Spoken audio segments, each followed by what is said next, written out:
Both the Nigerian and Blue Lock starters have finally been revealed, and this is going to be all-out war. Blue Lock Chapter 312 just released their chapter. Let's talk about it. The chapter begins with the narrator saying, all ready for the U20 World Cup. All there is now is to believe in your ego. With Isagi saying, focus on this one battle. I'm a machine that lives for goals.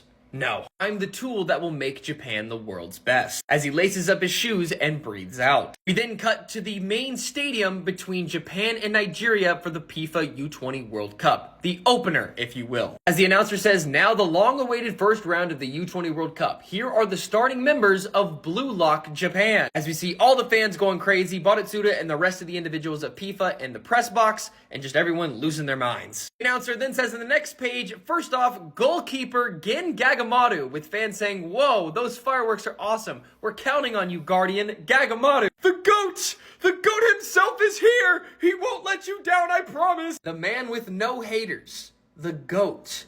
Gagamaru. We then cut to the next page where the announcer says, now for the three inner defenders. Captain Oliver Aiku, the tall, long-haired, magnificent defender, Audio Jube, the brain of the defensive line, Nico Iki. If you remember correctly, this is the exact same defense that we got for the Ubers. And yes, Oliver Aiku is the captain for this team. I don't know of anyone else who would have, so anyone who thought it was Karasu, sorry. We then cut to Nagi entering the stadium with the announcer saying, next up, the two fullbacks. As the employee says, tickets are here, with fans saying, the game is about to start, with Nagi saying, I'm no longer a part of Blue Lock, as he walks through the stadium. Nagi then saying, I betrayed the philosophy of living for my own goals, lost, fell, and ended up here. If that's the case, I can't try to return. As the announcer says, the Godspeed Panther, Chigiri Hiyoma, with the cool-minded lefty artist, Hiyori Yo, being both the right back and the left back. We then cut back to Nagi running through the stadium trying to get past one of the security guards. As Nagi says, I got out and seized something new. I lost. I was lame, gross, and pathetic.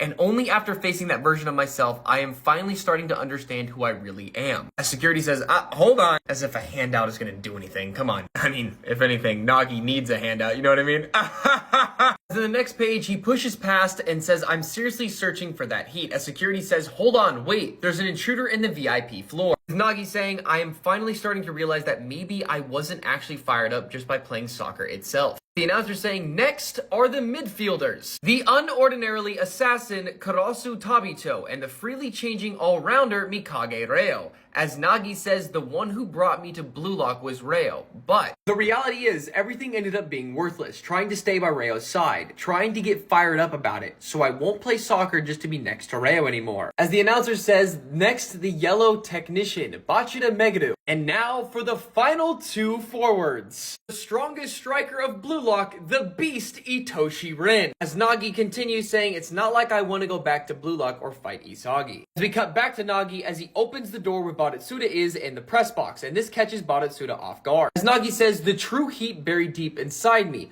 The true identity of my ego is, as Baratsuda says, the announcer saying, and Blue Lock's prodigy. As we see his biggest fan cheering him on, the man, the myth, the legend, the heart of Blue Lock, the Demon King himself, Isagi Yoichi. Let's look at it. My GOAT is here.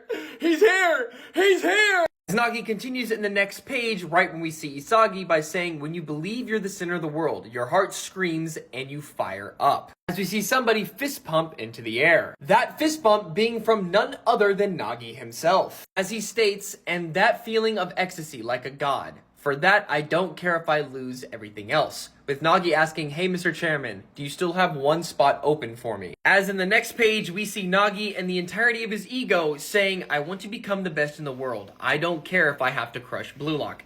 Inevitably becoming the villain of this story. It was bound to happen, and here we are. And as you can see, Baratsuda is cheesing over this whole thing. He's absolutely eating this up. We then cut to what everyone was waiting on, the U20 Nigerian 11 team. Seeing them in all their entirety, and oh my god, do they look amazing. Their jersey, the way they look, all of it. The announcer saying, all right, the U20 World Cup opening match is about to begin, with the forward of the Nigerian team being none other than Onaji. As he asks Isagi, are you ready, Blue Lock? Isagi Yoichi in the final page saying, let's go, as the U20 World Cup finally kicks off with its very first game. No break next week, and the chapter is called Opening Warriors. Oh my god, I have been waiting for this for so long. This team looks amazing. Not to mention the formation for the Blue Lock 11. I'm really liking this. Some people aren't okay with it, but I clocked this. I was like 90% correct in my previous video. Also, Nagi becoming the villain. I knew it was bound to happen, but brother, you're an op now. But this was probably the coolest thing out of all of it. I love seeing the Nigerian team, and everything about them just looks so cool. We have some mystery individuals in the back. Oh, it's great. It's fantastic.